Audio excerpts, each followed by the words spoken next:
మేడిగడ్డ ఒక మేడిపండు, కాళేశ్వరం అవినీతిమయం. ఇప్పుడు అధికార కాంగ్రెస్ పార్టీ, విపక్ష బీజేపీ చెప్తోంది ఇదే.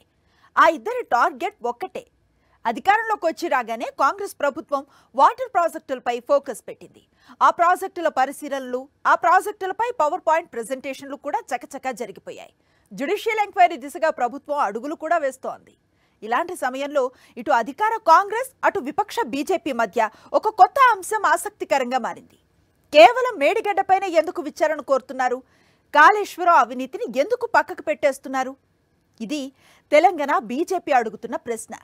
మీరు మేము కలిస్తేనే బీఆర్ఎస్ అవినీతి బయటకు వస్తుందన్నది కాషాయ నేతల వాదన. ఇంతకీ తెలంగాణలో ప్రాజెక్టుల పాలిటిక్స్ ఎటుపోతున్నాయి?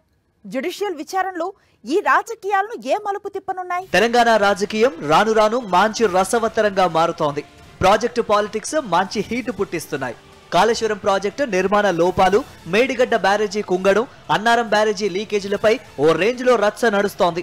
వాస్తవానికి గత తెలంగాణ సర్కార్ అత్యంత ప్రతిష్టాత్మకంగా నిర్మించిన కాళేశ్వరం ప్రాజెక్టులోని మేడిగడ్డ లక్ష్మీ బ్యారేజీ వంతెన కుంగిపోవడం అప్పట్లో పెద్ద దుమారం లేపింది. బ్యారేజీలోని బి బ్లాక్ పరిధిలో గల 18, 19, 20, 21 పిల్లర్ల వద్ద బ్యారేజీ వంతెన కుంగింది. మేడిగడ్డ ప్రాజెక్టు కుంగడంపై అప్పటి బీఆర్ఎస్ ప్రభుత్వంపై కాంగ్రెస్ సహా ప్రతిపక్ష పార్టీలు దుమ్మెత్తిపోశాయి. కాళేశ్వరం ప్రాజెక్టు కోసం కోట్లు ఖర్చు పెట్టామని చెప్పి నాణ్యతా ప్రమాణాలు పాటించకుండా నిర్మించారని ఆరోపించారు. అప్పట్లో కాంగ్రెస్ అగ్రనేత రాహుల్ గాంధీ సైతం రేవంత్ రెడ్డితో కలిసి కుంగిన మేడిగడ్డ బ్యారేజీని పరిశీలించారు. అప్పటి బీఆర్ఎస్ సర్కారుపై విమర్శలు చేశారు. ఆ తర్వాత కాంగ్రెస్ ప్రభుత్వం అధికారంలోకి రాగానే కాళేశ్వరం ప్రాజెక్టుపై దృష్టి పెట్టింది. సీఎం రేవంత్ రెడ్డి స్వయంగా కాళేశ్వరం ఇంజనీర్లు, నీటిపారుదల శాఖ అధికారులతో సమీక్షలు నిర్వహించారు. మేడిగడ్డ బ్యారేజీలో బ్లాక్ 7లో 20వ నెంబర్ పిల్లర్ కుంగటంతో కాళేశ్వరం ఎత్తిపోతలకు బ్రేక్ పడింది. బ్యారేజీ నిర్మించిన 4 ఏళ్లకే పిల్లర్లు కుంగడాన్ని కాంగ్రెస్ ప్రభుత్వం చాలా సీరియస్ గా తీసుకుంది. మరోవైపు నీటిపారుదల శాఖ మంత్రి ఉత్తమ్ కుమార్ రెడ్డి సైతం కాళేశ్వరం ప్రాజెక్టులో ఉన్న లోపాలపై ఆరా తీస్తున్నారు. మరోవైపు మేడిగడ్డ బ్యారేజీ కుంగుబాటుపై సమగ్ర విచారణ జరపాలని విజిలెన్స్ అధికారులను తెలంగాణ ప్రభుత్వం ఆదేశించింది. ఈ మేరకు కాళేశ్వరం ప్రాజెక్టు పరిధిలోని పలు ఇరిగేషన్ కార్యాలయాల్లో విజిలెన్స్ అధికారులు సోదాలు నిర్వహించారు. 3 రోజుల పాటు విజిలెన్స్ అధికారులు పలు చోట్ల సోదాలు చేశారు. మేడిగడ్డ, కన్నెపల్లి పంప్ హౌస్ కు సంబంధించిన కీలక పత్రాలు సీజ్ చేశారు. మేడిగడ్డ ఘటనను కాంగ్రెస్ సర్కారు సీరియస్ గా తీసుకుంది. ఈ వైఫల్యం వెనుక కేసీఆర్ ప్రభుత్వంలో బాధ్యులు ఎవరన్న దానిపై ప్రధానంగా దృష్టి సారించింది. మేడిగడ్డ బ్యారేజీని పరిశీలించిన మంత్రుల బృందం అక్కడ పవర్ పాయింట్ ప్రెజెంటేషన్ కూడా ఇచ్చింది.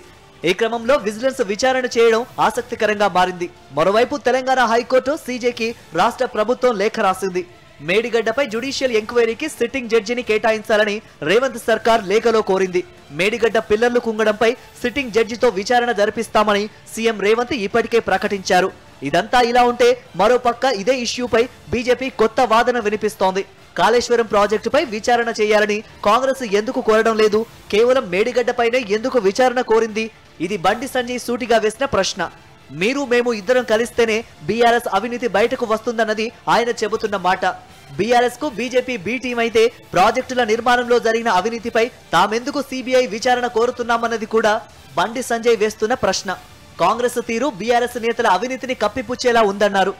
ఇప్పటికైనా కాళేశ్వరం ప్రాజెక్టుపై సిబిఐ విచారణ కోరాలని డిమాండ్ చేశారు. మొత్తానికి ఈ ప్రాజెక్టుల పాలిటిక్స్ లో బీజేపీ సరికొత్త రాగం అందుకోవడం అందరినీ ఆశ్చర్యపరిచింది. మేడిగడ్డతో పాటు కాళేశ్వరంలో జరిగిన అవినీతి బయటకు తీయాలనడం వరకు ఓకే గానీ మీరు మేము కలిసి పోరాడితేనే బీఆర్ఎస్ అవినీతి బయటపడుతుందనడం కొత్త పాయింట్ లా కనిపించింది. బీఆర్ఎస్ పార్టీ అవినీతి మీద ప్రజల దృష్టి మళ్లించేందుకు మాట్లాడుతున్నా అర్థమైతలేదు. కాంగ్రెస్ పార్టీ ఒక లైన్ లో పనిచేస్తలేదు. ఇలా 10 మంది నాయకులు అయిపోయినది అలా. కాబట్టి మీ చిత్తశుద్ధిని ప్రజలు అర్థం చేసుకుంటారు. ఇవాళ ఒక లైన్ రండి.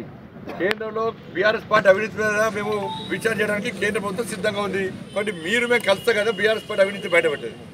ఇలా మీ కాంగ్రెస్ పార్టీనే కొంతమంది ఆ విచారణ అంటారు, కొంతమంది ఈ విచారణ అంటారు, కొంతమంది కాళేశ్వరం మీద విచారణ అంటారు, కొంతమంది మేడిగడ్డ మీద విచారణ అంటారు, బ్యారేజ్ మీద విచారణ అంటారు.